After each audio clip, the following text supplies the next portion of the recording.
واقعی عقلمند خواتین اس بیان کو سنیں گی تو وہ جو مسکنسپشن پیدا کیا جاتا ہے کہ جناب اسلام میں عورتوں کو آزادی نہیں ہے، جناب اسلام میں عورتوں کے لیے گھٹن ہے، اللہ اکبر، ذرا پہلے اسلام سے پہلے کے حالات پڑھو اور اس کے بعد اسلام کے آنے کے بعد عورتوں کو کیا شاندار مقام میرا دین دیتا ہے۔ اللہ کے نبی نے دا بیسٹ لوگوں کی جب مثال بیان کی، بہترین لوگوں کی مثال بیان کی، تو نبی پاک فرماتے ہیں، ترمذی کی حدیث ہے، سب سے بہتر وہ ہے جو اپنے اہل کے لیے بہتر ہو، یعنی اپنی فیملی کے لیے بہتر ہو۔ اور آقا فرماتے، سنو میں تم سب سے زیادہ اپنے اہل کے لیے بہتر ہوں۔ نبی پاک سب سے زیادہ اپنی فیملی کے لیے بہتر۔ نبی پاک علیہ الصلوۃ والسلام سے ایک شخص نے پوچھا، حضور شوہر پر بیوی کا کیا حق ہے؟ تو آپ نے فرمایا، جب وہ کھائے یعنی شوہر کھائے تو بیوی کو کھلائے، جب لباس پہنے اسے بھی پہنائے، اس کے چہرے پر نہ مارے، اسے بدصورت نہ کہے، اور اگر سمجھانے کے لیے اس سے علیحدگی کرنی پڑے تو گھر میں ہی علیحدگی کرے۔ اللہ اکبر۔ ایک بار حضرت عمر فاروق رضی اللہ عنہ کی بارگاہ میں، سنیے گا، بڑا دلچسپ واقعہ ہے۔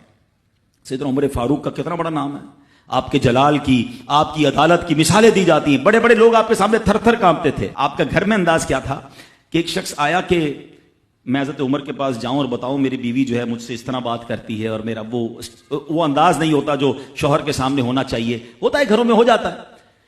تو حضرت عمر کے دروازے پر پہنچا نا، تو اندر سے اسے سیدنا عمر فاروق رضی اللہ تعالیٰ عنہ کی زوجہ ام کلثوم رضی اللہ تعالیٰ عنہ کی ناراضگی کی عالم میں گفتگو کرتے ہوئے سنا۔ وہ حضرت عمر سے بات کر رہی تھی، تو وہ شوہر سوچنے لگا کہ میں تو اپنی بیوی کی شکایت لے کر آیا تھا، حضرت کے تو گھر کا بھی معاملہ ہی ایسا ہی ہے۔ تو وہ کہتے میں واپس ہونے لگا۔ حضرت عمر نے بلا لیا، کیوں آئے تھے؟ تو کہا کہ میں تو حضرت اپنی بیوی کی شکایت کرنے آیا تھا، مگر میں آپ کے دروازے پر آیا، آپ کا بھی معاملہ ہی ایسا ہی ہے، تو میں سمجھ گیا ہم دونوں ایک ہی معاملے میں ہی ہیں۔ اب حضرت عمر نے جو ان کی تربیت فرمائی نا، آپ نے فرمایا میری بیوی کے مجھ پر چند رائٹس ہیں، چند حقوق ہیں، مجھے اس سے چند فائدے حاصل ہوتے ہیں جس کی بنا پر میں اس سے درگزر کرتا ہوں۔ پہلا یہ کہ یہ میرے لیے جہنم کی آڑ ہے، میرا دل اس کی وجہ سے حرام کاموں سے بچا رہتا ہے۔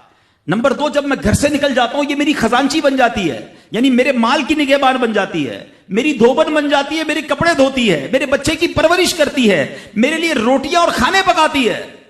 تو وہ شخص کہتا ہے یہ سارے فائدے تو مجھے بھی اپنی بیوی سے حاصل ہیں، تو میں تو کبھی درگزر سے کام نہیں لیتا، وہ مجھے کہتی میں اسے لڑنا شروع کر دیتا ہوں۔ کہتا آج آپ کی بات سے نصیحت مل گئی، اب میں اپنی بیوی کی چھوٹی ماٹی باتوں کو میں بھی درگزر کر دوں گا۔